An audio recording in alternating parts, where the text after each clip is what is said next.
the plan is to build a RAG system, a Retrieval Augmented Generation system, with help of Ollama and Qdrant. I guess it's called Qdrant or Qdrant. I don't know. The latter, Qdrant, is a vector database, which we'll use for storing our vector embeddings, but I will explain how this entire RAG thing works. And the former, Ollama, is an amazing tool that allows us to run our AI models, our large language models, locally on our system. And that's really amazing. I've had a lot of fun playing around with that over the last months, actually. And well, I guess I can use this opportunity right away for some advertisement. I do apologize for that, but I created a course about running large language models locally with Ollama and LM Studio, which is a more user-friendly alternative to Ollama. But both are amazing and both allow you to run certain open large language models on your system. So in this stream, I'll use Ollama. And that's a tool you can simply install on your system. And I already did that, of course. And when you have it installed, you can basically download a long list of supported models. As you can see, they support a lot of models. And these are all open models. So these are all models that in the end do the same thing you can do with ChatGPT or with the models that are used by OpenAI behind ChatGPT. But these models are free. Now, to be very fair, they are less capable than the huge models that power ChatGPT and Google Gemini. But as you also see in my course, they are still quite good for many tasks, especially text summarization, but also, for example, few-shot prompting tasks. I worked with all these models a lot, and they're amazing. So that's what we'll also use today. Hi, Alberto. Great to welcome you back. And of course, also hi, Gomt, G-O-M-T. Awesome to have you on board. And hi, everybody who tuned in. As I said, should be a fun stream. So I got Ollama installed. And I guess, well, we should therefore also have a look at Qdrant. I don't know how it's called. I guess it's like Qdrant would probably make more sense. Anyways, we will have a look at that too. But before we do that, I briefly want to explain what exactly we'll build and what exactly such a RAG system is. And that's why I fired up Excalidraw again. And I'll try my best to explain it here. So a RAG system is, in the end, an automated system, you could say, that typically uses AI or that uses large language models. And the idea is that in a large language model, or when working with a large language model, you have your prompt, right? Now, the problem we have with large language models is that, of course, there are many things they don't know. For example, if I want to use a large language model to ask for information about some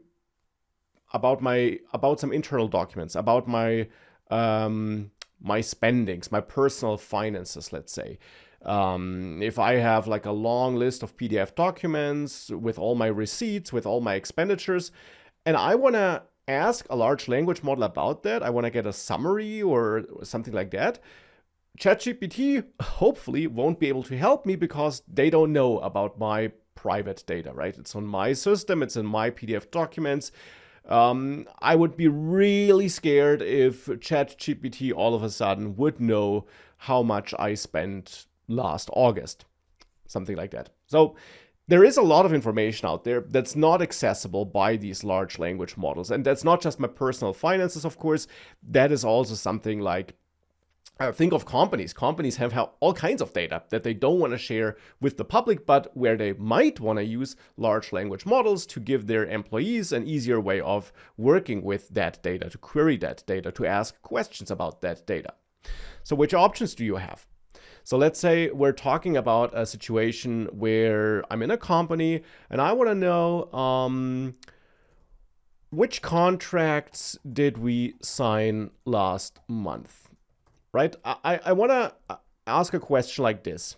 how can we get that information into our large language model? Well, we got a couple of options, and RAG is just one of them. I can already say that, but other options we would have, of course, would be to build a custom model, right? We could, of course, build a custom model. If we're a company, we could gather all the data we want the large language model to know about, and we could train our own model. The problem with that approach just is it's very expensive. Training your own model is super expensive. There is a reason why all these AI companies are collecting billions and millions, well, billions of dollars. And it's also time intensive, right? So it takes a lot of time to train a custom model. So that's probably not a great option for many use cases. So an alternative is to fine-tune a model, fine-tuning. So you could use an existing model, that's the idea, and fine-tune it. So build up on existing model. That's the idea here, right? That is an option. And you can then build up by feeding your extra data you want the model to know about into that model during the fine-tuning process. So it's not as expensive and time intensive as training a new model, but it's still pretty expensive and still requires some time. So it's still not ideal. It may be an option, but it may also not be an option, especially since there are better alternatives. Now, one alternative that is often better than fine-tuning, but definitely has disadvantages, is to use a technique called CAG. And CAG stands for Cache Augmented Retrieval. By the way, all these things, fine-tuning, CAG, RAG, will be covered very soon in my large ChatGPT course. There will be a huge update soon. I've heard it might be next week. And I will cover CAG and RAG and so on there. So anyways, that is hidden by the chat, I see. So let me quickly switch things around here so that everything is visible. So that is CAG, right? That's an alternative. Now, the idea behind CAG is that we basically take all the potentially relevant content, so all the documents that we might want to ask questions about, for example, and we load them into the context of the LLM. So if a user, an employee in our company, let's say, has a question about, well, this question here, right? Which contracts did we sign last month? If that's the question, then for CAG, we would basically get all contracts, all PDFs that contain information about the contracts, or all the data from the database that contains any information about any contracts. We would get all data, and we would put that into our prompt. And that can be possible because, for example, Google Gemini offers a 1 million context window, so some models can handle this, depending on how much content it is. If you have thousands of contracts and every contract is a PDF document with 100 pages, that will be too much, even for Google Gemini. But if it's like 12 documents and every document is relatively short, that's definitely possible. So that's something you could do. You could get all that content and put it into a prompt. And what you would do technically is you would construct a prompt, put all that content in there, and then at the end you have the user query. So this question here, that would come at the end, and invisibly behind the scenes, all that potentially relevant content would be loaded into the prompt. That is CAG. The problem with CAG, of course, is that it can be expensive because you're typically paying per token. And if you're loading a lot of content into the context window, that's a lot of tokens. And context window size may be a problem because if the context window is not big enough, or if there's too much content, then it won't fit all into that window. So that's another potential problem. And there are other potential problems as well. For example, if you load all contracts that could potentially be relevant, it's of course possible that the large language model, even if it fits into the context, answers with data from the wrong contract because it maybe doesn't capture all relations and differences correctly. So there are other potential problems as well. But for smaller problems with less content, KAG could be a solution. But now we'll move on to RAG, because that is an even better solution for many use cases. And the idea behind RAG is simply that actually it's not tied to this prompt. This prompt could be solved with any of these solutions, right? But the idea behind RAG now is that you find and load only relevant content or information, and I mean relevant related to the prompt, so related to the question we're trying to answer. And then it's only that relevant information and content. Only relevant content is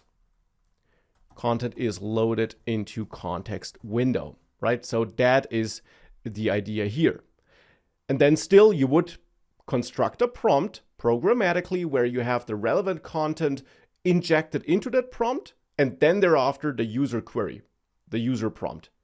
But then, of course, the large language model can answer this user query because the relevant information is part of the prompt, it's part of the context window, therefore, and therefore there's no problem with answering it. And compared to KAG, the advantage, of course, is that with RAG, you only load the relevant information. So it's far less content. There is less of a danger of running out of context window size, and it is also cheaper because you're not setting all these unnecessary tokens. That's the idea behind KAG, RAG, fine-tuning, and building custom models. That is what you can do. And thank you so much for the subscription. I still have to get back into this. Oh gosh, now I got no way of looking up who subscribed because anyways, thank you so much for the subscription. I'll look it up later and call it out next time. But thank you very much. I currently can't log in to the site where I can view it, because I'm recording this with my phone and I would need that for two-factor authentication. So sorry about that. That is what we can do to load extra information into our prompts, into the context window. And that's what we'll now build today. We'll build a basic RAG system so that we can see how that could work, how we could build such a system and how we could use it. That's the plan.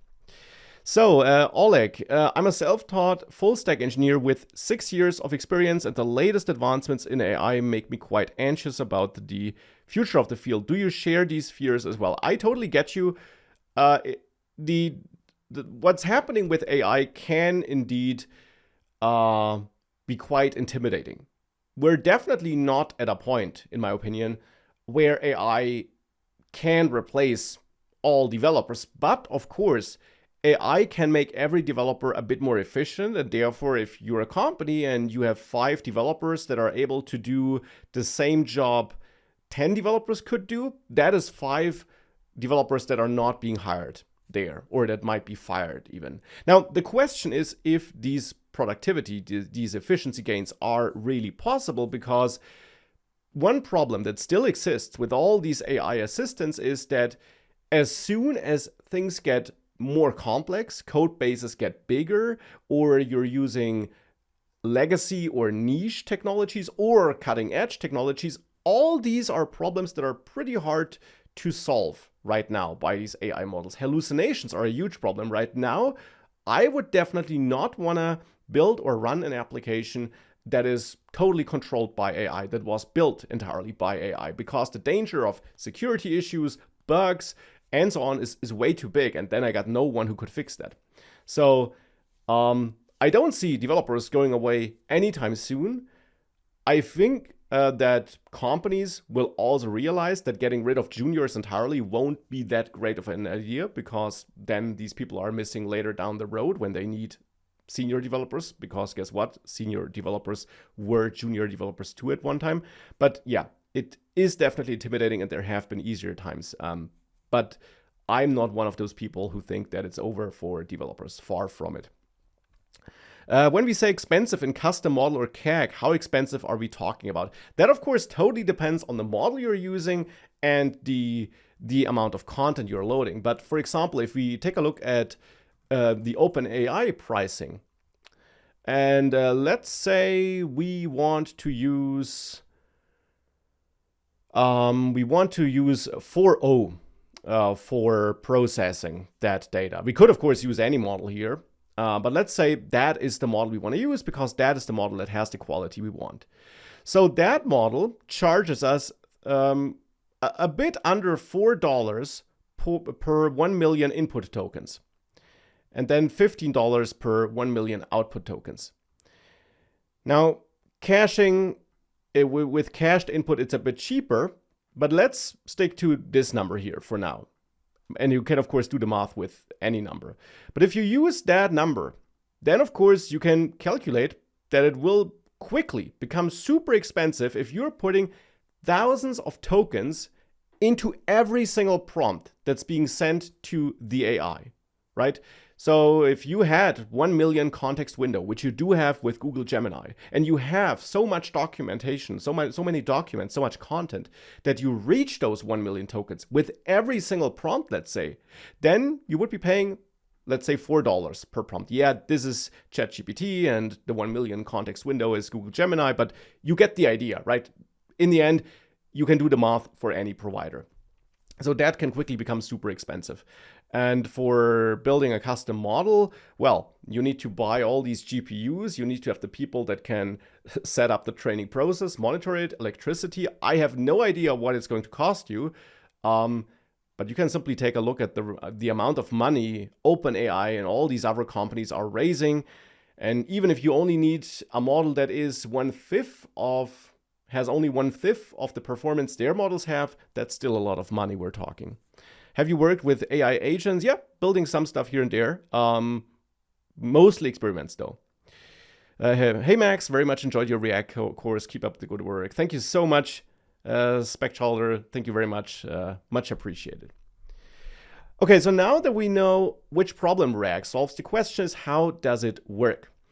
And it's a multi-step process. So for one, we, of course, have a large language model, the LLM. We have that, right? Excalibur, LLM. So we have that. We have the large language model. We need that to, in the end, provide the answer we're looking for. We also have our data. So that could be our documents, our PDF files, data in a database, anything. In the end, it's that data we want to get information about with help of the LLM. So we got our prompt here, right? We got that. Let me move these things around. So we got our prompt. And we, of course, with that prompt, we want to, in the end, talk to this LLM, but we want information from the LLM about our data. So in a RAG process, what we also need then is we need a way of retrieving that data. And we need to do that for every single prompt that's being sent, because every single prompt could be about different data, right?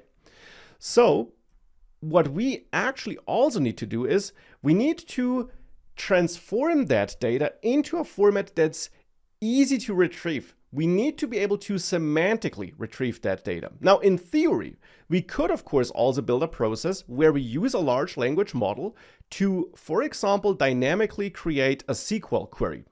So we could, in theory, try to use the large language model to build as a SQL query based on our prompt. So based on our prompt, we get a SQL query, and then let's say our data is in a SQL database, then we could use this query to retrieve that data, and then we could, in the end, feed that data. Well, in the end, we feed it into our prompt, and then it's the updated prompt with that data that's answered by the LLM. We could do that. The problem with that approach, of course, is we have a couple of security issues potentially, depending who is using the application, because SQL injection could be a problem. And Then, of course, we have the problem that the large language model might generate incorrect SQL queries, so reliability could be a problem. And in the end, not all data might be in SQL databases. Some data might be in PDF documents that can't be directly queried. Yeah, of course, we could then have the LLM generate code that opens and reads the PDF document, but these would all be small individual solutions for different data storages. So that's probably not ideal. So what we typically do instead with RAG is we set up another database, a so-called vector database, which stores so-called vector embeddings.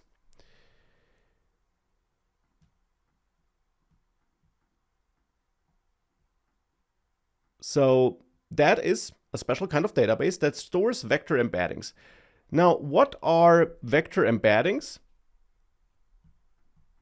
Vector embeddings are numerical representations of text in the end. And they can, and that's the main idea behind them, they can capture semantic relations between words and fragments of sentences and entire sentences.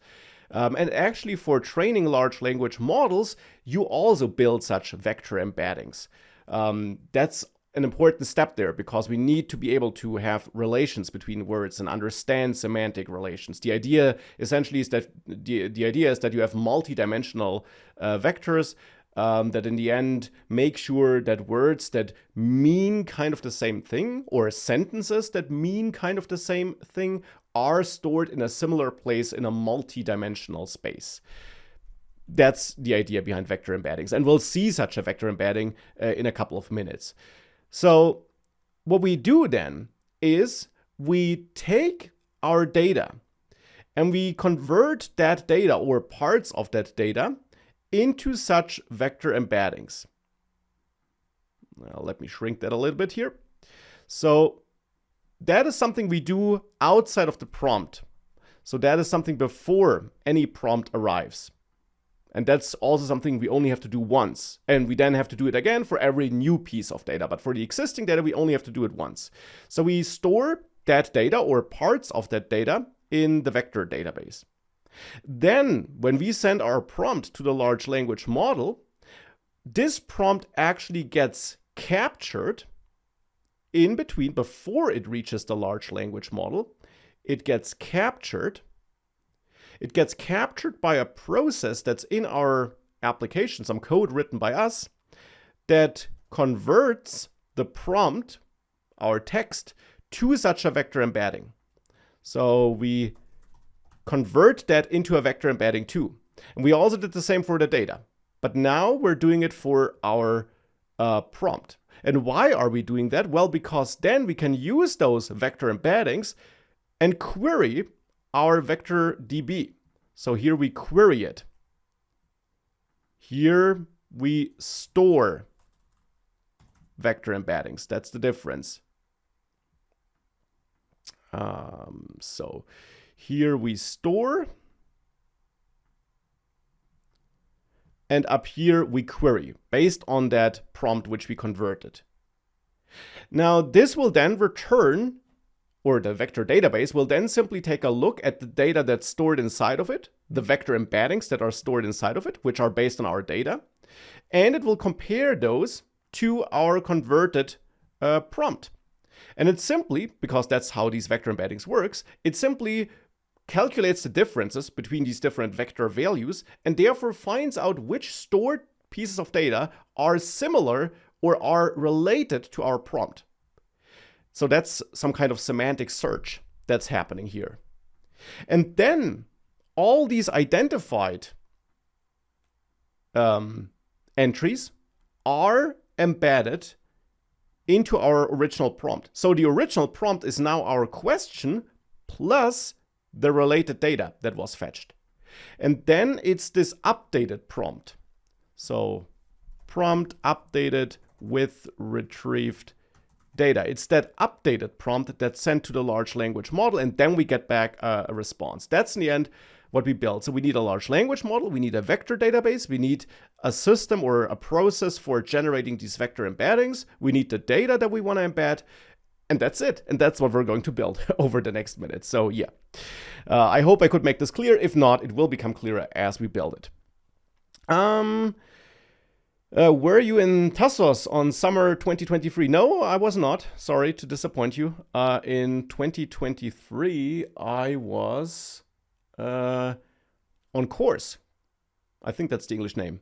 Kors, the French island between Italy and Spain. Yeah. I fine-tuned a large language model a couple of months ago for Svelte 5. It was pretty cheap, like $2 with Google Colab and Unsloth, which I use daily. So actually not that expensive. And thank you so much for the subscription. Much appreciated. Thank you very much. Yeah, so fine-tuning doesn't have to be expensive, definitely. It depends on the amount of data, of course. One other problem, which I didn't mention up here, though, is of course that you constantly have to refine-tune if your data changes. If it's a one-time thing, if it's the Svelte 5 documentation, that's fine, I agree. I have also fine-tuned a model in the past, though I typically do it to train my model to have certain behaviors. It's great for that, and it doesn't have to be expensive. But if we're talking about loads of data, like petabytes of data, potentially in companies, and if that data changes, then you could run into problems with fine-tuning. What would you recommend to someone who is trying to get a role as an AI engineer who already has machine learning data science experience? Hard to answer that, to be honest. I think at the moment, AI engineer roles should be relatively popular. I mean, there should be lots of companies looking for AI engineers. I guess the biggest challenge is that the AI field is moving so fast and there are so many trends and things coming up and changing all the time. So staying up to date with that is probably your biggest advantage if you're looking for a job. Oh, and Sam Altman is testifying in the US Senate right now. Okay, yeah. Well, I prefer my place here then. Hi Max, wanted to just drop in and say I love your Udemy course. They have helped me a bunch. Thank you so much. Means a lot to me. I'm super happy that my courses are helpful. So thank you so much for the amazing feedback. Okay, let's move on with this RAG system. Now, as I mentioned, we'll need a large language model, and I will use Ollama for that to run it locally because I don't want to pay for it. And I'm a huge fan of these local models, which is why I created my course on that. And for the vector database, I'll use Qdrant, whatever it's called. There are alternatives. Pinecone is a popular one. But I played around with Qdrant a bit. Not too much though. I have barely any experience, but what I saw about it, or the experience I had with it, let's put it like this, was quite pleasant. So that's what I want to use today. Also because I can also run this locally on my system. So I will have the large language model locally. I'll have the vector database locally. I'll do the vector embeddings locally. So it's all local, and I like that. So I already did set up a project here, and this is a Python project. Of course, we could use JavaScript or any other language, but I'll use Python because there's more documentation for Python, I feel. So that's what I'll use. And as you see, there's no code in there. I'm in Cursor. I'll use Cursor for some parts of the code. And I have this articles folder, which contains a bunch of MDX files. And these are taken from my website. So in case you don't know, shameless plug, I have a website, maximilianschwarzmüller.com. I have articles on there, and these articles are in the end MDX files. And I simply took a few of these articles and stored them here in this articles folder. And my plan in the end is to store these in the vector database so that I can ask the large language models questions about them. That will be the second step though. First, we'll have to get started.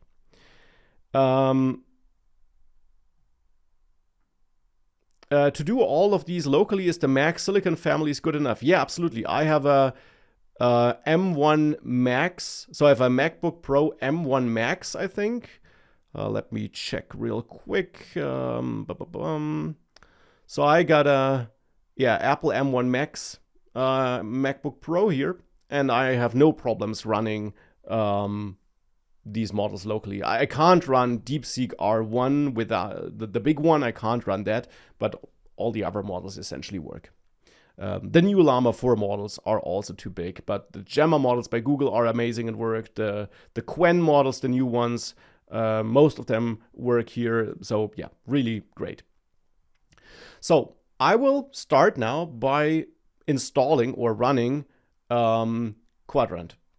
For that, you have to use Docker essentially, or you should use Docker. It's the easiest. I have Docker already running, and I did already pull that image, so I don't need to do that, but I will start with that step now, with the second step, to spin up that Docker container, which then inside of it will run this Qdrant database. So the one thing I will change, no, actually that's all fine, I think. Yeah, so that should be fine. I'll run that. Whoops. That was the wrong key, but it's working. And I'll keep that running, of course. I'll keep that container running because I want to keep that database running. Of course, the data won't really be stored. At least if I delete my storage here, it will be gone, but that's fine. And the great thing about Qdrant is you can visit localhost 6333. Actually, I mean localhost 6333/dashboard. And that will give you a nice little dashboard that's served by that Docker container, where you can then also inspect your data inside of that database later. But at the moment there is none. The data are stored in so-called collections, or the data is stored in so-called collections, but at the moment there is none. But we'll change that. So now in my main.py file, I want to write some code that will in the end store some data there. Before I do that though, I first have to create some vector embeddings, because that is the entire idea, right? You store such vector embeddings in that database, actually along with some extra metadata. I'll get back to that, but you do need vector embeddings. As I mentioned, I want to use Ollama. And the great thing is that Ollama can not just help you with running regular large language models, but also with vector embeddings. By the way, that is how vector embeddings look like. It's a bunch of numbers. Text is converted to a bunch of numbers with embedding models. And embedding models, or there are some embedding models, to put it like this, that can be executed or that can be used with Ollama. And I'll use this one, the MX-Bay Embed Large model. Now, if we view it on Hugging Face, which is the de facto standard website for exploring open models, we can see it's quite popular. And we can also see something that will be important later. When we query for data that was embedded or that was turned into vector embeddings with that model, we have to include this sentence in front of our actual query string, as it seems. That's just something we have to keep in mind. Other than that, there should be nothing special about this though. And therefore, what I want to do is I want to send a request to Ollama. The Ollama server is running on my machine. And I want to target this model, as we can see here in this example, to create a vector embedding. Now, for that, you first need to download the model, but I already did that. So that's already stored on my system. You can see that if I run Ollama ls, these are the models I downloaded. So that's this one, then a couple of custom models, and then here, for example, I also got Gemma 3. But that's the one I'll use now. So I'll start here by creating a main function. And in there, I want to send a request to my locally running Ollama server to create that embedding. For that, I'll use the requests package, which I already added. By the way, I'm using UV. I'm not a super pro Python developer, but I did not miss that Python, for the first time ever, seems to have a good package manager and project manager, UV. So that's the tool I'm using here for managing my Python project and the dependencies, but that's just a side note. We could also use pip, of course. But I already installed requests, and now I want to use requests to send a post request. And yeah, that is pretty much what I need. I played around with that before, which is probably why Cursor remembers and suggests this. So I'll get my response here. I'll extract the JSON data and then print that, and we'll see what we get. So now with that, I'm sending a request to my locally running Ollama server. I tell it that I want to use this model, this embedding model, and then this here is the string that will be embedded. So what we should see now if I run this is the actual vector embeddings, which we will then later store in the database. So if I now run my main.python file, that's looking good. Got a bunch of numbers here, right? These are the vector embeddings. Actually, what I get back is a JSON object, which has an embeddings key. And then in there is an array of arrays. And the first array in that arrays of array is the actual embeddings. That's something we'll have to keep in mind. So that's great. That's working. That's how vector embeddings look like. And now we can store them in Qdrant. So what I want to do now is I want to import from Qdrant client, which is another package I already installed. And that's a package they mention in their quick start, Qdrant client, which you need in Python. And they also have documentation for other languages, as you see, but I'll use Python. You need this package to set up a client to communicate with that database. Yeah, that was the vector embedding for Hello World, exactly. So what you saw there, all these numbers, that was the Hello World embeddings. So I need to set up such a client. So I can just copy this line here, of course, set up a client, and I can use this client for communicating with that database, which is running thanks to Docker. Then, as a next step, I need to create a collection. So for now, I'll just copy and paste from the documentation because it contains everything I need to do here. So we create a collection, and I'll name it demo. Name is up to you. And Qdrant stores the vectors in collections. It's like collections in MongoDB, for example. You can kind of think of them as tables, I guess. Now we need to configure this collection. And for that, I'll also bring this import here. And what we need to do here is we need to tell Qdrant how these vectors look like that we create with our embedding model, because there isn't just a single embedding model. Instead, there are hundreds of embedding models. I mean, with Ollama alone, in their blog post, they already mentioned 3 models you could use. And every model will generate different vectors. If I put the same text through 3 different models, I'll get 3 different embeddings, different numbers. The idea is always the same, but the way these relations are captured, the way individual tokens or sentences are converted to numbers, that's different for every model. And every model uses a different amount of numbers for a single vector.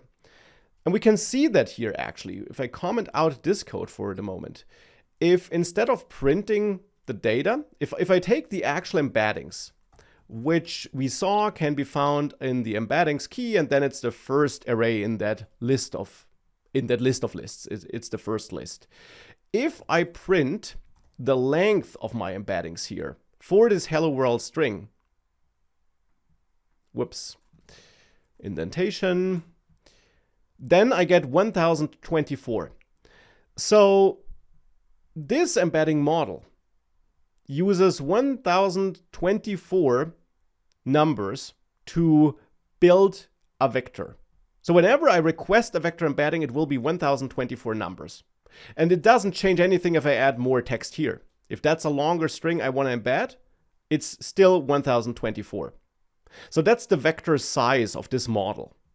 And that is some information we need to provide to Qdrant, because it will need this information for calculating the distances between different vectors later. So that's 1024, and different models have different sizes. And then here, this is the algorithm it will use for calculating the distance, and here we can use cosine, though, to be very honest, it's not like I would have enough experience with that to tell you what the difference is or which one should be used in which situation. In their documentation here, they're using dot. I saw other places where they're using cosine, so I'll just use cosine for now. And we'll take a look and see if the results we get later look good or not. Okay, so now we create a collection. I only want to create that collection if I don't have a collection yet, and that's why I will adjust my code. I can do this with collection exists. I can check whether this collection already exists. And if it does not exist, I create a new one so that this collection is only created once. Otherwise, with Qdrant, you'll get an error. So that will set up that collection. We can see that if I run this code again, I get my 1024 here. But more importantly, if I now go to this dashboard, did I close it? No, it's here. And I reload my collections. Now there is this new demo collection. There are no entries in there, so-called points, but we can see our vector size here. So that collection is there now. And therefore, we can now start storing vectors in there.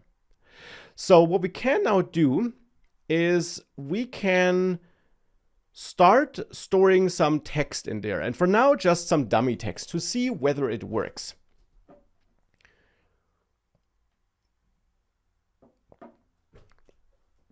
So what we can do is we can try storing a couple of sentences. My name is Max, for example, right? We can get the embedding for that. And actually for that, I'll just create a dummy data list here. My name is Max. I like to eat pizza. I like to play basketball. And then let's say my name is Manuel. So we got a bunch of text, pieces of text that contain information about my hobbies. Let's say it's not really my hobby, but anyways. And then we got some sentences with my names. And yeah, thank you, cursor. I don't need more suggestions. So now down here, I want to loop through all these text pieces and create one embedding per text. And then I can insert those into the database. So now for every text, I create such an embedding. And then indeed, that's the code we can use, the upsert command provided by Qdrant to target this demo collection, wait until all insertions are done and only thereafter continue. And then we need this point struct type here. Yep, thank you. And that's then the entry we insert. Now, actually, ID should not be hard-coded. Instead here, we can actually use the index for now. Of course, that will be a problem if we run this code more than once, but for this demo here, that will be fine.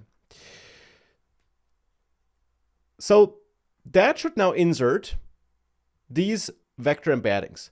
We also insert a payload for every point. So a point is an entry, essentially, a database entry.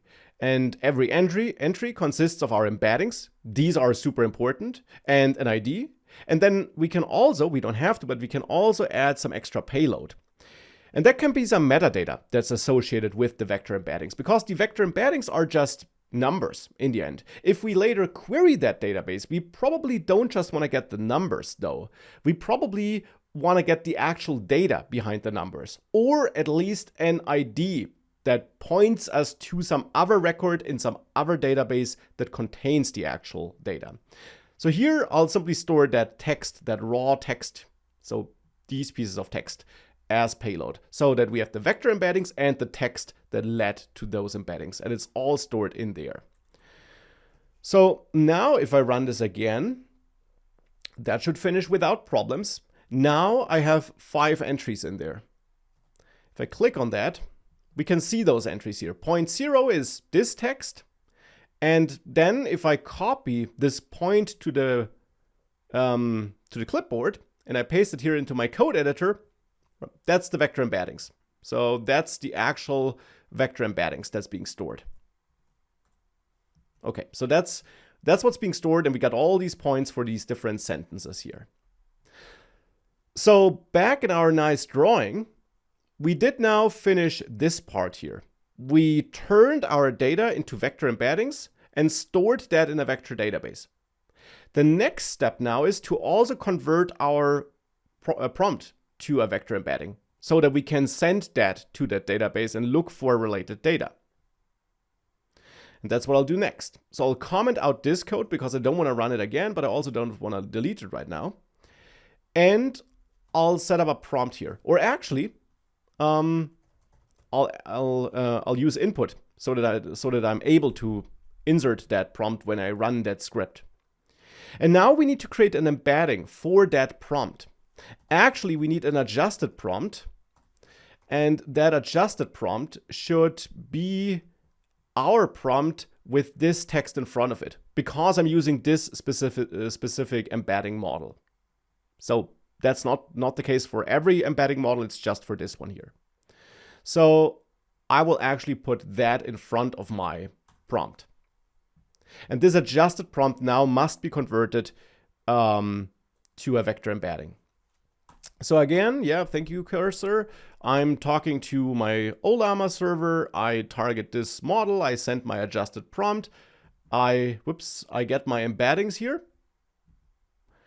And then I want to talk to Qdrant and have it find related entries. So entries that are semantically related to my prompt.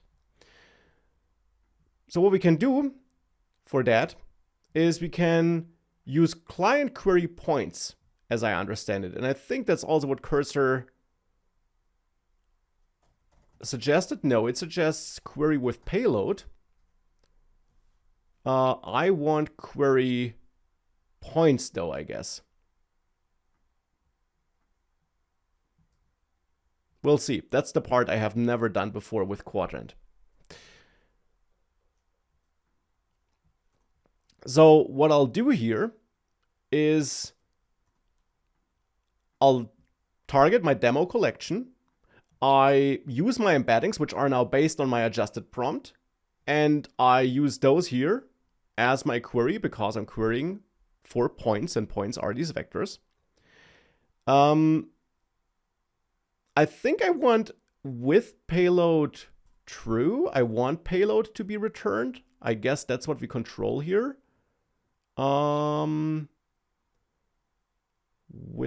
Where is it? With payload, specify which stored payload should be attached to the result. If true, attach all payload. Yeah, that's what I want. And I'll limit it to, let's say, 2 results. The 2 most related results. And then I try to print the output. I'm not sure if I get a dictionary with a text key, but we'll see whether that works. So the idea now is that when I run this program and I ask it, for example, about my name, it should return these 2 entries. So this and this, for example. Let's see whether that works. So UV run, what's my name? Okay, we got an error. Tuple object has no attribute payload. Yeah, so the problem is that this completion by cursor here was wrong. Result, what is a tuple? A tuple of strings. What do we actually get? Well, let's just print the entire result and let's see what's in there. So, what's my name? Okay, so we can see we get a tuple where the first string is points, the first element, and the second element is a list of point objects, as it seems. And indeed, what I can see here is it did find the 2 correct entries, the 2 entries that said my name is Max and my name is Manuel. It did not return the other stuff regarding football and so on. If I ask which sports do I like, it should then not return my name. It should also not return the pizza part, but it should return these 2 pieces of text now. I like to play football. I like to play basketball. So that seems to work. Now to extract that properly, I want to get my payload by accessing result. And then it's, I guess, the first element. And let's see, sports do I like? Okay, no, I can't rely on the cursor completions here. So let's print the payload for now. Which sports do I like? So that's this list. Yeah, it's this list of, okay, so that's a list of point objects.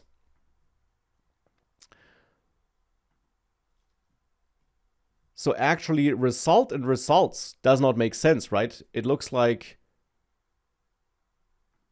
what is this here though? What is the overall results?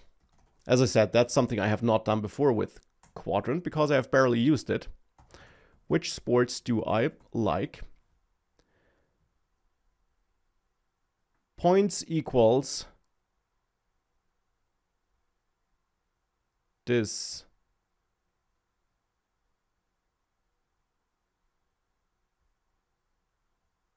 Oh, okay, so can I access points here? Which sports? Yeah, so that's then this list. Okay. So I want to go through my points.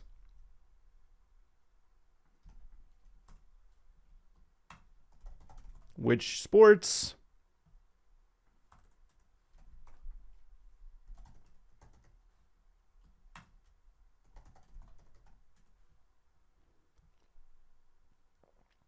Yeah, and that then gives me these entries here, essentially. So that's the correct results. That's the results I wanted, right? So I'm getting back an array like this. And now to actually extract all that, I think what I get here is a scored point. Yeah. So actually what we could do here, we have a point here. And then on that point, we have that payload, right? And that's then the way of accessing it, I guess. And that's then a dictionary where we can then access the text. But that's not too important because the important thing is that it works. What's my name? And then I got my name is Max, my name is Manuel. That is the retrieval part and how it should work. And therefore back to my beautiful drawing here. Where is it? Now we also handle this part. So now we're able to store vector embeddings and we're able to query them. The only missing part now is that we enrich our original prompt with that data so that we don't just return the raw entries from the database, but instead a response that was generated by a large language model, because that was the ultimate idea, right? We wanted to be able to ask a large language model about our content. So I'll add another function.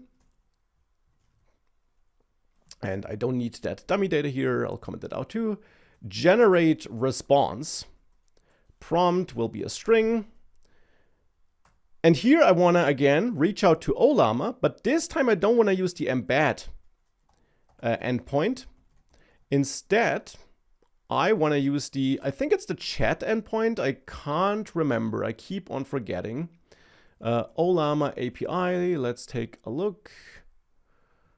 Their documentation is on GitHub.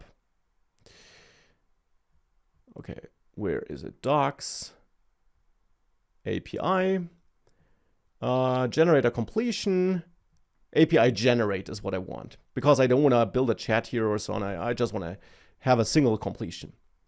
And we need to tell Ollama which model we want to use. We need to send our prompt, and we don't need the other stuff here.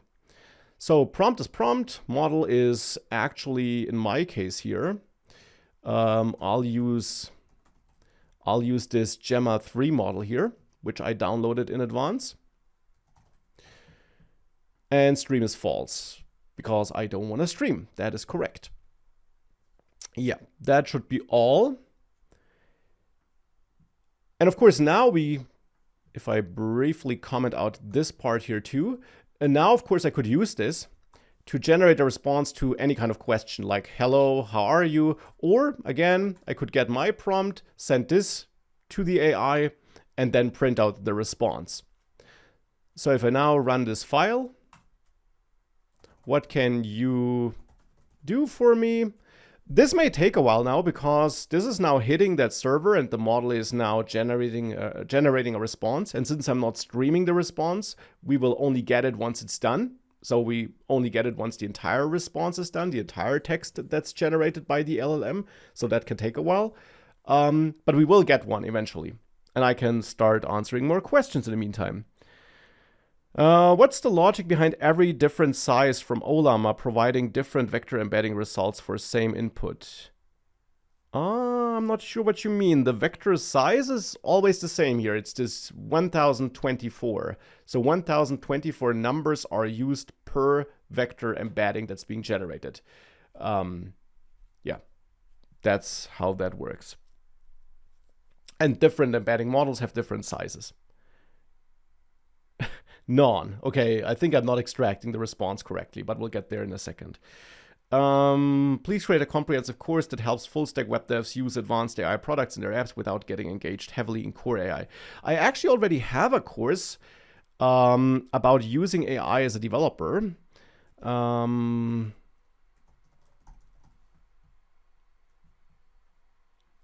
This course might be helpful for using AI efficiently as a developer. AI for developers with GitHub, Copilot, Cursor AI, and ChatGPT.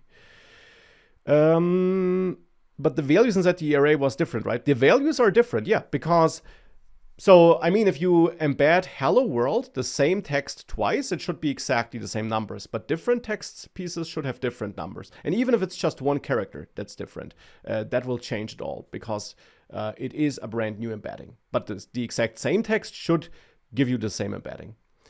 Okay, so here I got none. Yeah, because I'm not returning anything here in generate response. From Ollama, what do I get back? Generate request with no streaming. I get back an object that has this shape, so a dictionary with a response key, so this here should work. If we give this another try, therefore, if I just write hi, the answer should come back a bit faster. Yeah, here we go. This is now the text that was generated by Gemma 3 running on my system through Ollama. So now the idea is to combine that with RAG. So that now when we fetch data from our vector database, we no longer return that raw data, but instead we add that data to the context of the large language model and have it generate a nice answer based on our prompt and that retrieved data. So here's our prompt. Now we need to generate a response based on that prompt, but not right after it. Instead, first we need to adjust it, just like before. Then we need to retrieve related data. And then thereafter, we want to inject that data into our prompt to have an updated prompt with our original question and the data. So what I'll do here is I'll not loop through that. Instead, I'll have my updated or my augmented prompt, since RAG stands for Retrieval Augmented Generation. And let's see what Cursor suggests. The following are relevant passages, and then it essentially... Yeah, but I actually want all. So my relevant passages should be results points. And I want to, here I want to merge all retrieved payloads into one nicely formatted string. So that's what I want Cursor to do here. Let's see, so it generates a string where it joins these passages with a line break and then as a list of bullet points. And that's now what should be injected into this augmented prompt. So that here will be the data we retrieved. And then we put the original user prompt back in there. Answer the following question. Or here's the original user prompt. Answer it with help of the retrieved data. Passages, to use the same term. We could also work with some delimiters here. So retrieved data. For some models, you get better results if you do it like this, and then also wrap the user prompt. And this would now be the augmented prompt, and that's now what I want to send to the AI, so that the large language model sees that augmented prompt instead of the original prompt we had before. And of course, I guess just to briefly show you the difference, if I comment this out real quick, and I generate a response based on the original user prompt without augmenting it. If I run this and I say, what's my name? It should answer that it doesn't know my name. Yeah, it doesn't know my name. How would it? I would really be surprised if it would. Would be kind of scary. So that's what I get without RAG. Now, if I comment this code back in and I augment my prompt and I send the augmented prompt that contains the retrieved data to the AI, if I did not introduce some error there, that should work. If I now ask, what's my name? Behind the scenes, it should retrieve the related records. And therefore, indeed, the LLM answers that my name could be Max or Manuel. Now, that's not the raw data that was stored in the vector database, right? The raw data stored in there were these sentences here. My name is Max, my name is Manuel. That's what we saw before. Now, these sentences were fed into that augmented prompt here. And then this part was also added. And based on that augmented prompt, the AI generated this prompt. And that's the idea behind RAG. And here, of course, it's a super simple, unrealistic example, but you get the point. The data we feed in there could be anything. Here, it's just a bunch of dummy phrases, but that could, of course, also be data from contracts we have in our database or financial records, whatever. It could be anything. That's the idea behind RAG. And that's what I want to use now on my articles here. And we'll also need another concept for that then. But yeah. So I'll copy that file and name it basic RAG. And then here in main py, I'll keep generate response. I'll keep that part where I ask for the prompt and where I adjust it and where I create the embedding and where I query. But I now, whoops, I don't need that. But I now want to work on a different collection. I'll name it articles. Articles. And also articles down here for querying, of course. And now I want to, well, ask questions about my articles here. And I should also git ignore, where is it? Git ignore Qdrant storage. Now, of course, in order to ask questions about my articles, I first of all need to store them. And every article here is a markdown document or a MDX document, but in the end, that's markdown with some extra elements in there.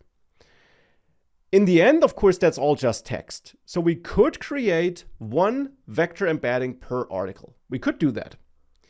The problem with this approach, of course, just is that if we put a long article into one vector embedding, the embedding will be pretty, not very precise. Let's put it like this. Because, of course, the longer the text is for which we create the embedding, the harder it is for the model to capture any meaning. It will be very generic in the end. Because in the end, if we have like 10 super long articles, it's hard to really tell which article is about what with one single embedding. So what we do instead typically is we try splitting up these articles into smaller chunks. We try splitting up these articles into smaller chunks. And then every chunk gets its own embedding, so that every single embedding maps to a relatively short piece of text. So that's another important concept we now need when it comes to storing vector embeddings. So we're talking about this part here. Now we need to create chunks, or we need to use chunking here for our data. We need to chunk our data, split data into smaller parts, and then we need to create vector embedding for each part. So we need to create a different embedding for every part. That's a new thing we now need to do. Now, there are different chunking strategies out there. You can, for example, simply chunk by having a fixed amount of characters that makes it into every chunk. So we could say it's always exactly, I don't know, 500 characters. So, or let's say 200. So one chunk might be this part here. I don't know how many characters these are, but you get my point. It's probably less than 200. But the problem is, of course, that the chunk might end right in the middle of a word. You can kind of work around this problem by having rolling chunks or overlapping windows. So the next chunk, instead of starting here, could start a couple of characters earlier, so that maybe it starts here and then ends here. So again, it would start mid-word and it would end mid-word, but we would still capture every word as a whole since we have that overlapping window. Now, of course, it's not a perfect mechanism though, because of course a better chunk would be, or a better chunk than starting here and ending here, would of course be to start here and maybe end at the end of this line here. So that would be better, because we as a human know that it makes more sense to have two complete sentences together instead of always exactly 200 characters. So that's why you can use fixed length chunking, and it might work for many use cases, but it does have problems. You can alternatively, of course, store every paragraph in a chunk. So in this case here, this would be a paragraph, and this would be a paragraph.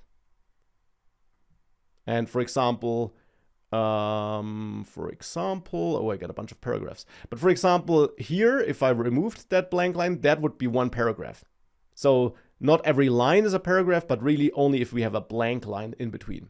And I have a tendency of writing my articles such that I have a bunch of paragraphs. So yeah, that would be another way. We could also try to build a smarter mechanism. So for example, we could look for headings. We could then say every chapter, so to say, should be one chunk. So that would be one chunk because there is a new heading down here. And here's a heading. So that would be a smarter approach, but it's also a bit harder to implement because now we need to write some code, or have the AI write some code that detects these headings and that then extracts the contents between these headings as chunks. So that would be another mechanism. And you could also consider other approaches. You could also use an AI to summarize this text into smaller pieces. We could use a large language model and ask it to summarize this overall article in, let's say, 3 small summaries. Then we would have 3 chunks, and none of these chunks would occur in this article, but they all would be related to parts of this article. So different approaches. Now, here for my approach here, what I want to do is, first of all, I want to get rid of that metadata here. I want to get rid of that. I want to store it, I want to extract it, but I don't want to have it in my article. I want to have my raw text here and not the metadata. So I'll add a new function here, extract metadata from MDX. And I have a file path, and I want to open that, I want to read it. And that's not really how I extract the metadata. Instead, let's see if cursor suggests helpful things. Yeah, no, this, I'm not sure.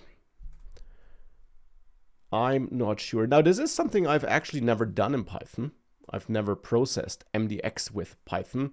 I'm pretty sure there's a package for that, but hey, we're using AI, why not use it? So let's actually open cursor agent, Gemini 2.5. And let's just ask it, I need to extract metadata from a .mdx file. For that, I created the extract metadata from MDX function. You find an example MDX file in, and now let's say let's point at some MDX article. Please, or actually let's use this article, AI-powered development. In AI-powered,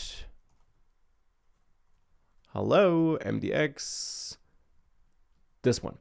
Please write some code that extracts the metadata from that article and then returns the following. Oh, I see this is hidden by the chat. Can I move that to the left? Well, I can move the sidebar, right? I can move the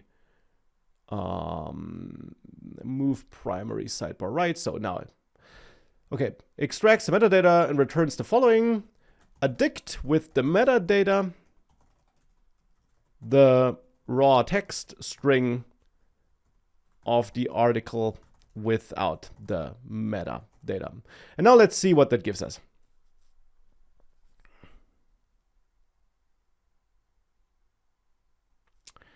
I love a course around topics like RAG, advanced RAG, topic modeling, and embedding techniques. Can you whip that up for us real quick? Real quick, probably not, but I agree. Such a course would be pretty interesting. Maybe.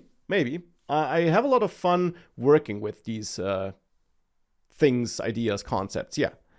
9 minutes late and you already have started. Wow, what have I missed? Well, actually, I started an hour ago, but as always, just to make that clear, all recordings of this live stream will be uploaded to Maximilian Schwarzmüller Extended. This is my live stream recording YouTube channel. So it'll all be live there. Okay, so we got some code here. Content split, yeah, makes sense. The separator, if that is malformatted, okay. Raw metadata parts 1, article content, join, what? Raw metadata parts 1, parts, oh, parts is this, okay, when it splits this. Okay, try YAML, save load. And it tries to import YAML. So I guess I need to add the YAML package. There is no YAML package.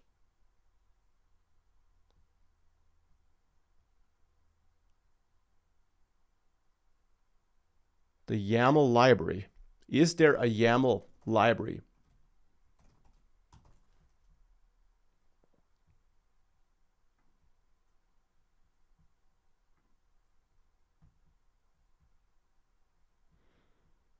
PyYAML.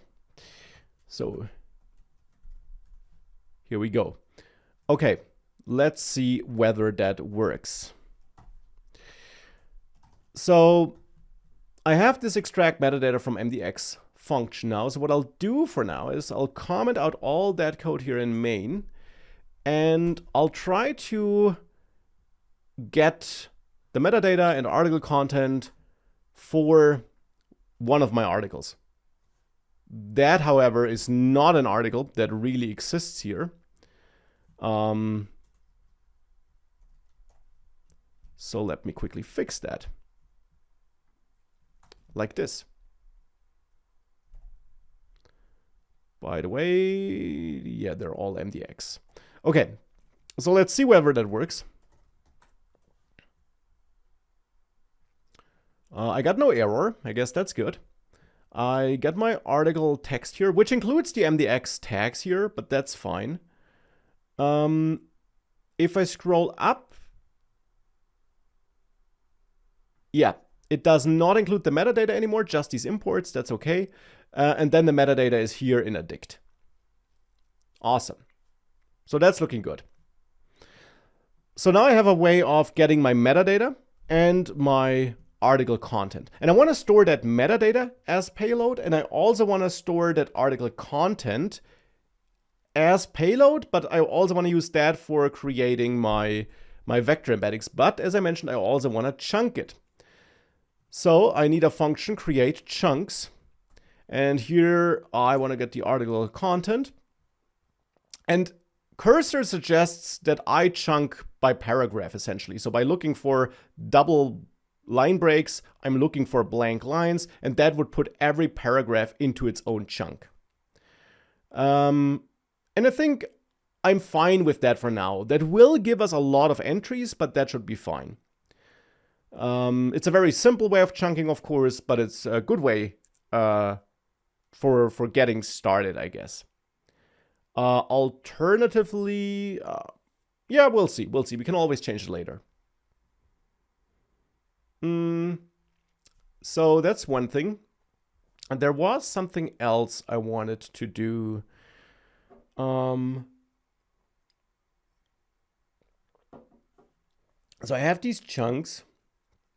Yeah.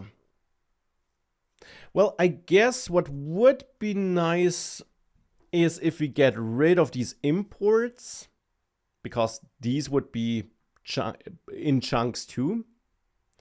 And if we would get rid of these elements here. So I guess I'll ask Cursor to do that for me. So I'll continue this chat here. Thank you. Always be kind. The extract metadata function works great. But I now need another function called clean article content, which should take the extracted article content as input and then remove the following elements from it. Import statements, like you find them at the top of, and then again, I'll point at this article. XML tags, as you also see them in, and then I'll point at that same file again. Important content between XML tags should be kept. It's just the surrounding tags with their attributes, if any, that should be removed. So let's see what that gives us. Hi Max, big fan. Hi Gravity, big fan too. Thank you so much for tuning in and for the very kind words. Much appreciated. Thank you so much. Thank you so much for being part of this stream. Okay, so what do we have here? Clean article content takes the article content. We got a bunch of comments, as we always do when using AI, and then we're using the regex package to find import statements and to find tags. And of course, nobody understands regex, so I will just assume that this is correct. And yeah, it replaces these identified elements with an empty string. In theory, that looks good. So I'll accept that. Accept all. And give it a try. So I'll get my cleaned article content by calling clean article content. And yeah, I'll chunk, but I'll do that later. For now, I'll just print that cleaned article content to see whether it looks good. So let's execute this. And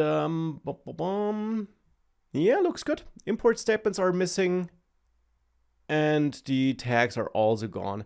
I guess we could also remove images like this here.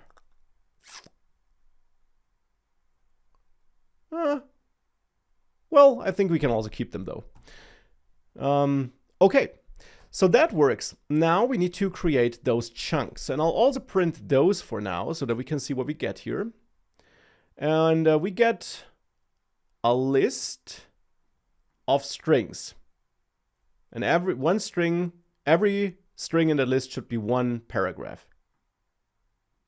And again, that's not necessarily the best chunking mechanism, because it does make a lot of sense if a single title is an individual chunk. It would make more sense to chunk multiple sentences together or entire chapters, depending on how long they are. But for getting started, I'll use this approach. So now we need to store that. So I'll store my articles, the metadata and the chunks. I'll store them in the vector database. So for every chunk, I want to store them. Where's my, did I remove that code? So before we did that with upsert. I want to use that again. So I want to call upsert here. And of course, we also need to convert every chunk into a vector embedding. So we need the embedding, which we can get by calling, well, I guess we don't have such a function. I should create one. So I will create a new function, generate embeddings, takes a string, talks to the right endpoint, yes. Okay, so now we can call generate embeddings, pass our chunk to it, so that we get the embeddings. We then use that for the vector. Now for the ID, I'm not sure if the ID must be a string in Qdrant.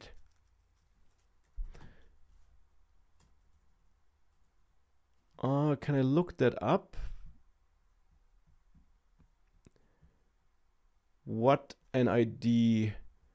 Because I could use the article slug as an ID, point IDs, UUID as I, okay. So I can't use a slug as it seems. Okay. So we need a unique ID for every article. Yeah, that's no problem. We'll just assume that we get an ID here and we use that here, that ID. Okay. And we want to target the articles collection, of course. And then for the payload, that should be my metadata here. And actually, it should not just be the metadata. It should be the metadata enriched with the actual chunk text. So I'll have my adjusted metadata, which is the old metadata. And then, whoops, no, I don't want to have it like this. Instead, for every chunk, I want to have that updated metadata here. And I think in in Python, we can also do it like this. And then it's this adjusted metadata which I want to store.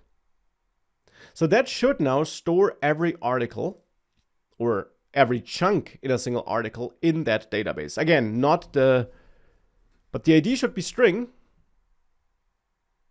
No, it can also be an integer. It can also be an integer. So that should now store all chunks. So every article has multiple chunks, so every article will get multiple entries in that, in that database. Of course, I also have multiple articles, though, bunch of articles, so I need to go through all these articles. And I only need to do this once, of course. So I want to go through all the articles. And again, I'll not write this code on my own. Please go through all articles, all .mdx files in the articles folder in this project. Inside main. No, that was too early. Inside the main function at the very beginning, open every article and extract its metadata and content clean the content, then create chunks, finally store every article in the database by calling store article. Let's see what that gives us.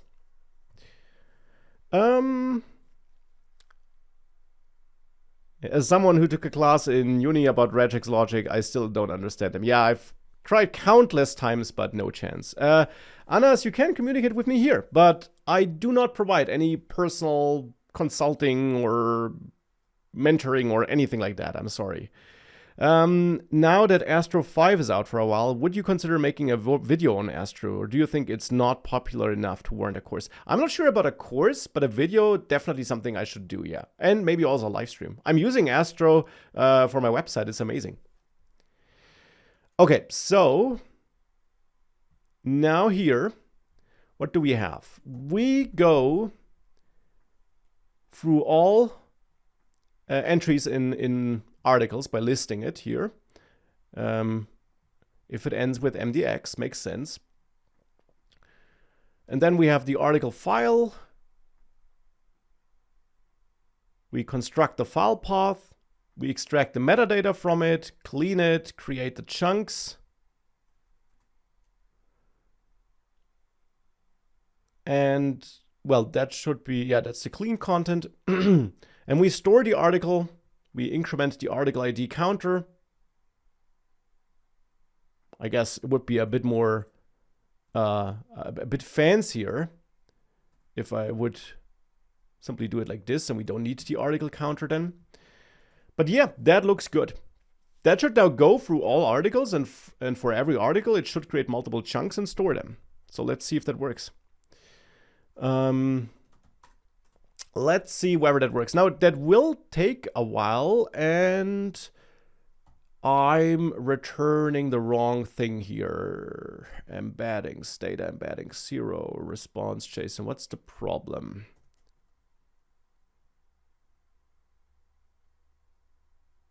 List index out of range, but I did also essentially do the same down here.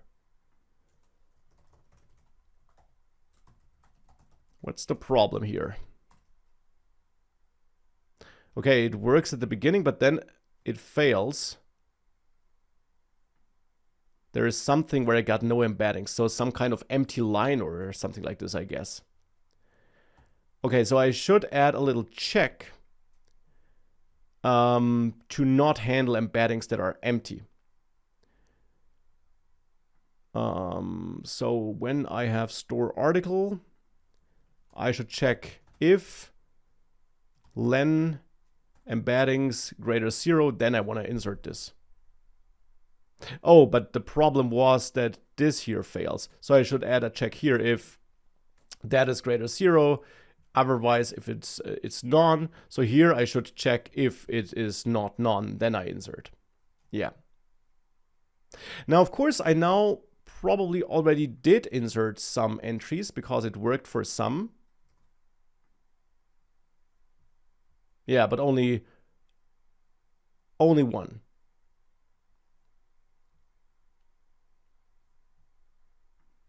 Oh, the blank lines, I think. Are these also chunks? Let's see if this now works. I got a bunch of logs now, of course, because I did not remove that, but it looks better. There is no error. And as this keeps on going, we can see that more and more points are being added here. And that, of course, can take a while because it's quite a lot of chunks, and this code is not optimized at all. I'm a bit surprised that there must be some error in my code though, because I only have one entry per article and I should have one per chunk. So, oh yeah, I'm looping for my articles and then for store article. But there I'm looping through my chunks. Shouldn't that be... how do these chunks look like? Look like something's off here. So I manually quit that. Chunks is an array of strings. A list of strings, as we call it in Python, of course. So if I loop through them here, that should give me the individual chunks. Yeah, it does. So that's looking good. So now I should get embeddings for all these chunks. And for this first one, TypeScript is blah, blah, blah. Whoops. I can see that here. That was stored. Was it not? Oh, I think the problem is the ID, of course. I'm constantly overriding my elements. I'm constantly overriding them, of course, because I only have one ID per article, but I need one per chunk, of course. So actually, this makes no sense. And there's another problem too, which I need to fix, but we'll do it step after step. So the ID is not something I should retrieve, I should get here. Instead here, I should enumerate and then use the index here as an ID. And here I actually don't need to enumerate. There's no reason for that. I don't need to pass the ID, but I do need to enrich the metadata here actually and add a slug field and use the file name without MDX. That's correct. Yeah.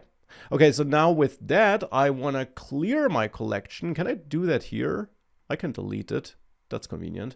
So let's delete articles and let's start from scratch. So now again, got no more logs, but it's not crashing. That's good. And yeah, now I'm adding way more points. That's looking better because now we have all these chunks in there.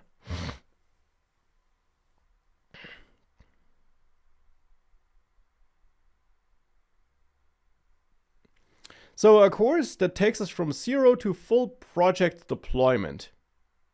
Well, I actually have a course for that.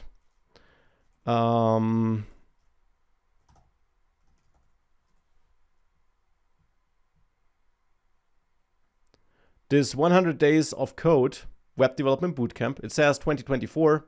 There was no update this year, but the content is, of course, fully up to date because it's a very general web development bootcamp course. You can also find it on Udemy.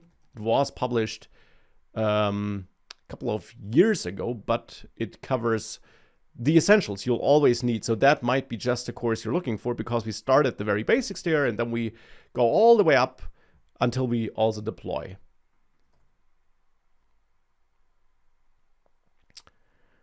So now I have 46 points in there, which still sounds not like it's enough.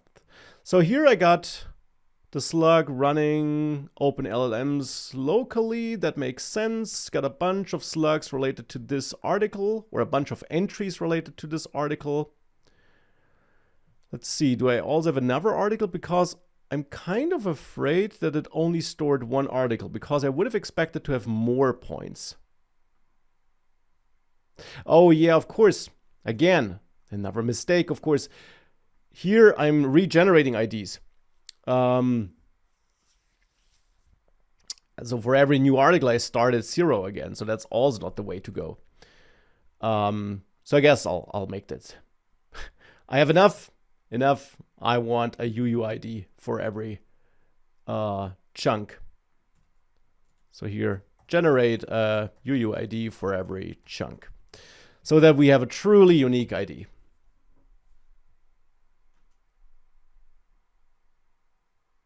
Okay, is that something that's built into Python? It is. And does it need to be a specific one? What does it say? Point IDs, UUIDs. Yeah, should work, I guess. So now it's the chunk ID I'll use here. And now with that, finally, hopefully, I stop overriding my own data points. So I can get rid of this. Yeah, cursor, thank you. And try this one more time. And I have a question. When creating an application using MUI, for example, how can we make it responsive mobile first? What should we use to make it responsive? I'm not sure what MUI is, but, well, the process of making applications responsive is, in general, always the same. If you're using some framework, the framework documentation, of course, is the way to go. But yeah, so now this looks better. Now I got 318 points. Looks like I have 1 point per chunk now. Awesome. So that was difficult, way more difficult than it should be. But now we got that in there. Now I can comment out this code, and now finally we can start bringing back the code that allows us to ask questions about our content. So I don't need that anymore. Instead, now again, I want to get the user's prompt I adjusted with that special instruction I need for my specific embedding model here, as we saw in the documentation of that model. And then here I want to query points in articles based on that embedding. And let's say I want to return 10 entries here, because since every sentence is a chunk, it's likely that multiple sentences fit a single query. I also want to see the results we get. So actually, what I want to do here is, what I'll do is I'll print those relevant passages. I don't just pass them to the augmented prompt, I also want to see them. And I think that should be all. Well, point payload is no longer text. That should be content, because the payload we have has this content field. And of course, we could also retrieve other payload. For example, if you want the LLM to tell us which specific article it is, it would make sense to include other pieces of information here. So we could then say article content, and we could have article title, point payload title, and then maybe separate it like this, the article content, and in between we have the article slug, so that we insert more information about the retrieved article into our prompt. So now if I run this, and what are my articles about? Let's say here, I have articles about running open large language models locally. What are some example large language models I can run locally? And how can I do that? So now it retrieved information from articles that are about running stuff locally, which makes a lot of sense. And it's then sending this information along with my original prompt to the Gemma model. So that can take a while since we're not streaming in the response. And then here is the actual answer. According to the provided articles, some examples of large language models you can run locally are Llama, Gemma, and Qwen. That makes sense because I'm mentioning these in my articles. You can run these models locally using LM Studio or Ollama, and that also makes sense. These tools provide a convenient way to browse, download, and run these models with ease. So that sounds good. Now, if I try another query, and I say, which article should I read to learn more about running Gemma on my system? So I'm not mentioning Ollama here or running LLMs locally. I'm just saying running Gemma on my system. And Gemma, of course, is a local, an open model, I should say.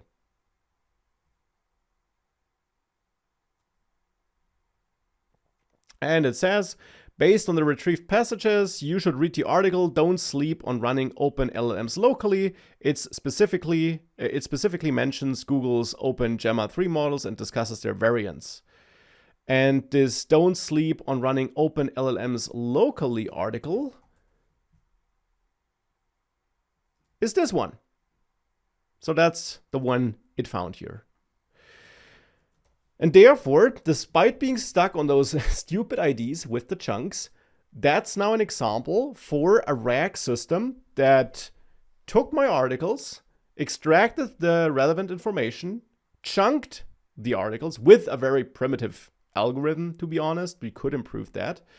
Converted the content to vector embeddings, stored that in a database, in a vector database in Qdrant, and then also has all the logic we need for turning the user prompt into a vector embedding and use that to find relevant content, enrich the prompt with the relevant content and the user query. And that's RAG in a nutshell in the end. That is still a basic example, I guess, but not as basic as the first example. That is what you can do with RAG. And I'm happy that we finally also have a live stream where I'm able to really finish what I wanted to build. Yeah, so do you have any questions or anything that's not clear? Because I know I went a bit quick through some parts here, but yeah.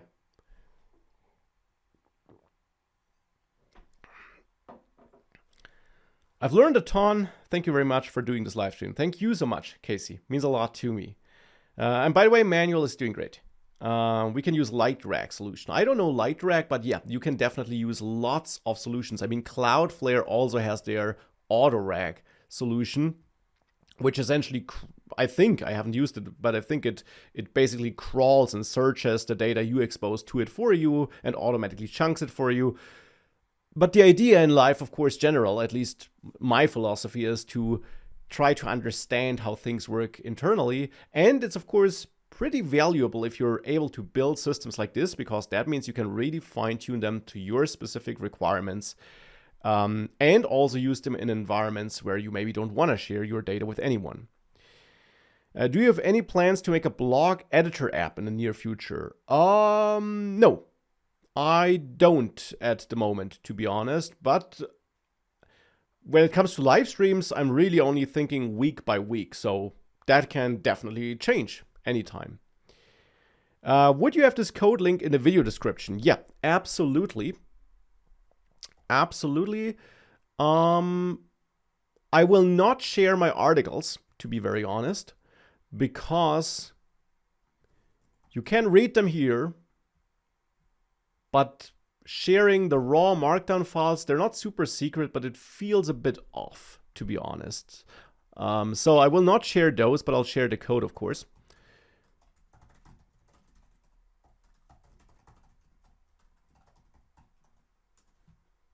So let me quickly do that. Whoops, I'm not logged in GitHub here. So let me do that off screen then.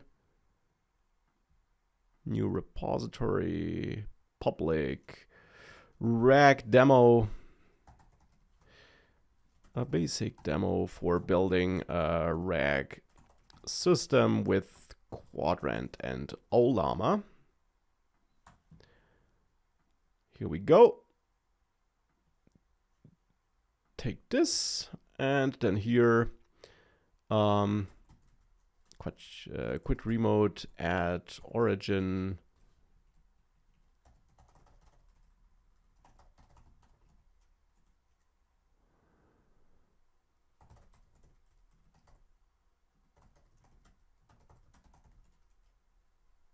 Here we go. So that is now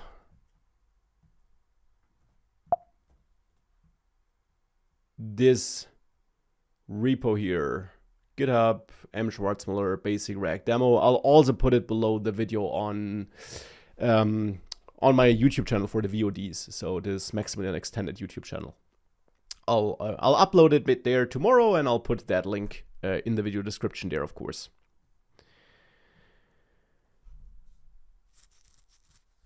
Okay, so that's it.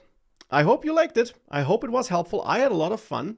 Maybe we'll build more AI applications, or maybe improve like the chunking algorithm here. Actually, I need to leave in like 15 minutes. So that's probably now the part I don't get done. But why don't we try making this a bit more elaborate? We don't have to do it ourselves, right? So I can just ask the AI. Improve the chunking logic to actually chunk by chapter. So you should look for headings etc. And every piece of content between headings should be a chunk. Important, keep in mind that an article can start without a heading and will end without one. You can find an example article here, and then I'll again point at this article. I think that's a good example because, yeah, I start without a heading here, and of course I end without one. So, oops. Really? Did you clear that now? Oh, so annoying. Okay. Well, we got some minutes. Please improve the chunking logic. You should chunk by chapter. Please take a look at an example article file to understand the structure. A chapter is the content between headings, but a chapter can start without a heading at the beginning of the article and will always heading. And the last chapter, of course, doesn't have a heading after it. Okay, here we go. What AI extension are you using? That's Cursor, the Cursor IDE. Could it be useful to ask an LLM to summarize a PDF in chunks, for example? Yeah, definitely. That is one possible approach you could take. Also one we could try implementing here, that you do that. Of course, then the content you'll find when you search for it will not be the original content, or the search will not happen on the original content. Instead, it will happen on the summarized content. But that can absolutely be fine for many use cases. So create chunks. Some regex. I think I understand this. That should be all the way up to 6 hashtags for level 6 headings. And then chunks, we try to strip the parts, handle content before the first heading. Well, I just have to trust that this regex does the right thing. Yeah, then we essentially loop through all parts. We do it in a wipe coding way. Let's not read the code, let's just try it. So back in main, I'll comment out this code, and again, I'll go back to storing my articles. Now, of course, for that, I first want to remove my articles collection so that we start with an empty collection again. And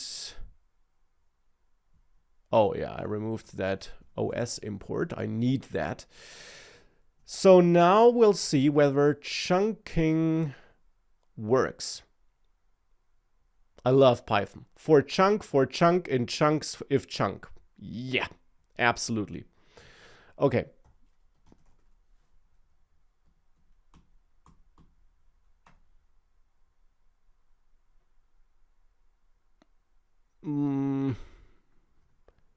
I have articles, but now I only have 8 entries. So now it looks like the entire article is one chunk.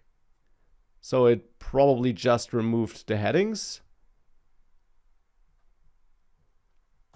Let's see what it did here. So actually what I'll do is I'll not store that. Instead, I'll just print the chunks to see what it does for every article. So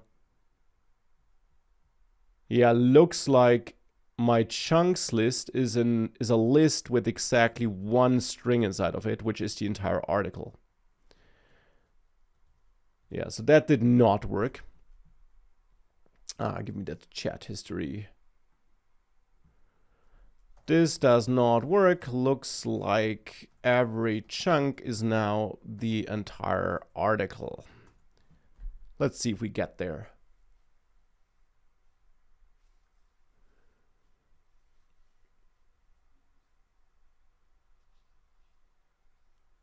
I mean, a naive way would probably be to just go through the entire article line by line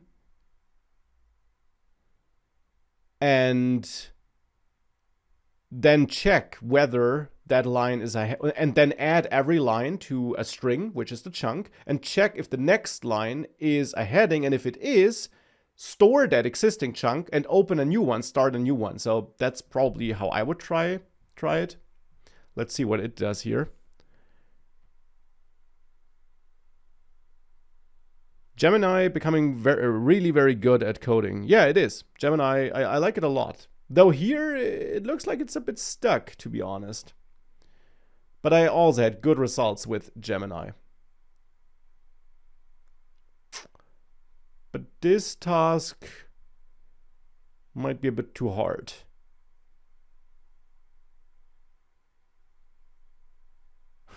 Keeps on going and going and going.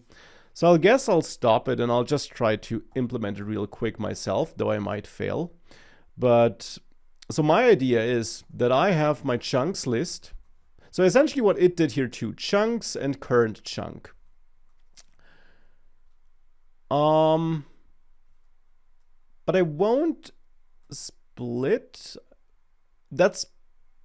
I mean, I wonder why this does not work though. Before I change it, what's the problem here? Do I still print down there? Yeah, let's not do that. Why is this split? Why is this leading to these super long, or is that a list of multiple strings? It's hard to tell. So let me quickly, whoops, for part and parts, print every part. Yeah, go away.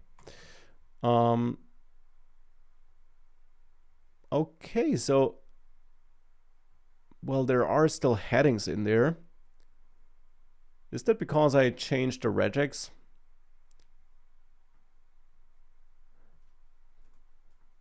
It could maybe be fixed with a better regex, but I'm no regex expert, so I'll do the naive approach now, and that would be to go through every line. So for a line in article content split by line, if line starts with a hashtag, no, that's not what I want. Yeah, if it does not start with that, I added the line to the current chunk.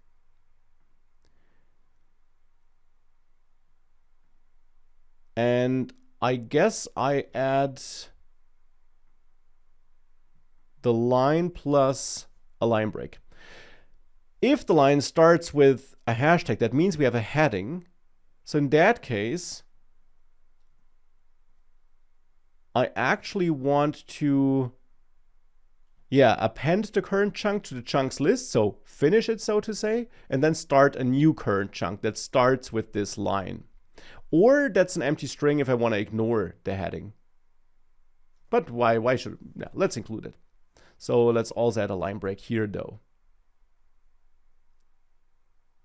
Though, are these line breaks required here? I don't think so, because we only have one here.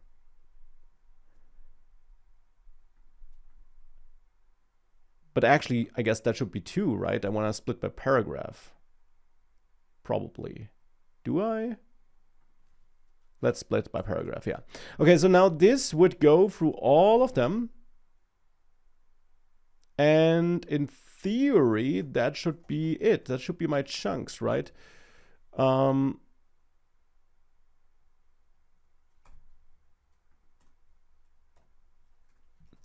Is that correct, though? For line in article content split.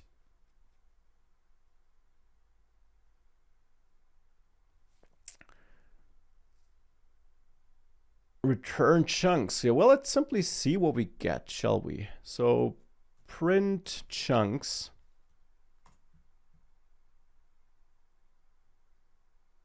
And actually, to really see whether that works, I should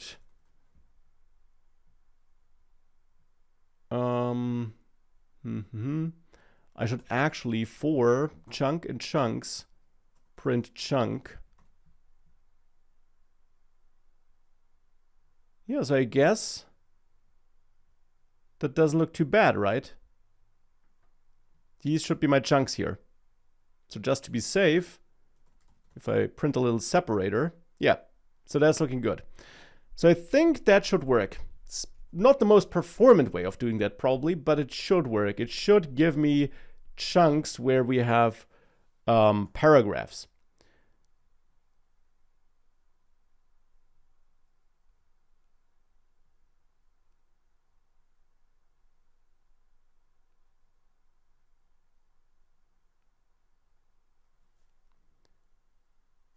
So now that we have that, I should be able to store them just like before. So let's see if that works or if I forgot something. So now, of course, we should have way less entries than before.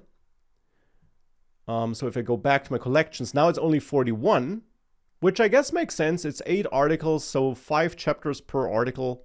Sounds reasonable. And if I take a look at that, yeah, that looks good. That looks good. We have like a heading, some text here. Doesn't look too bad. And that might be a better chunking strategy, therefore. So now if I comment this out, and if I comment this back in to retrieve data, I should again be able to ask questions like, which options do I have for running LLMs locally? Which models and tools?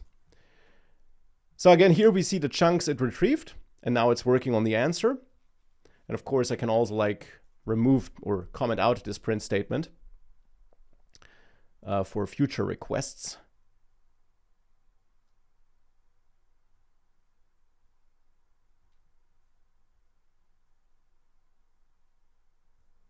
We'll then see what we get. Now, of course, now it was quite a bit more content that was retrieved because we're retrieving all these chunks. So, okay, here's a breakdown of your options for running LLMs locally based on the provided text. It gives you some hardware considerations because for some reason it retrieved some hardware details, hardware articles. But then it tells me about the models and about the software, which all makes sense. So now if I comment out these relevant passages to just get the answer, I can ask something like, which articles do I have in there? I have articles. I have articles. Oh yeah. What do you know about Google's A2A? So it's agent-to-agent protocol. And that's such a new protocol. The model I'm using here does definitely not have that in its internal data. It does not know about A2A because the Gemma 3 model I'm using here has the knowledge cutoff date, I don't know, maybe January 2025, maybe earlier than that. Whoops, the provided text does not mention. But I do have an article about that. Is that not part of the collection here?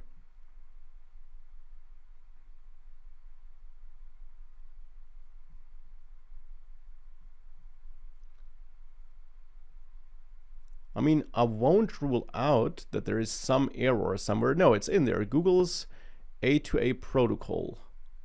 So why did it not retrieve that? It's of course possible that my chunks are too long, too big now. So that could be one. As I explained at the beginning of this live stream, if your chunks are too big, they're too generic. So retrieving the right chunks can then become difficult. Also, of course, because the embedding model I'm using here is not necessarily like the most powerful in the world. It's that could be another problem. So that's actually good to see because before we had great results when we had way shorter chunks. So that might be the reason here, that the chunks are simply too long to get good results. Definitely possible. It could also be another problem. I'm out of time now, but either way, I think it's pretty nice what we were able to build, that we have this entire RAG system, that we now also have an example where chunks might be too big, which shows us that you have to be really careful about how long you make them. And of course, I'll also push this change here. Changed chunking algorithm, so that you can find that code too. And yeah, we'll see what we'll build next week. That was a lot of fun, I have to say. That was a lot of fun. And with that, I hope you also liked it.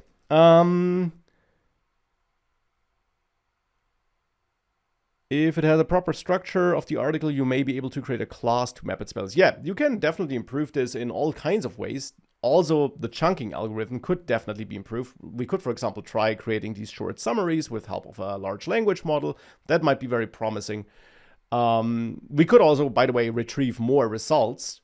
So when I retrieve the results, I'm limiting this to 10. We could retrieve more. And that might then also help us overcome certain problems. But yeah, that's it. I hope you liked it. And I hope I see you again in future streams. Bye.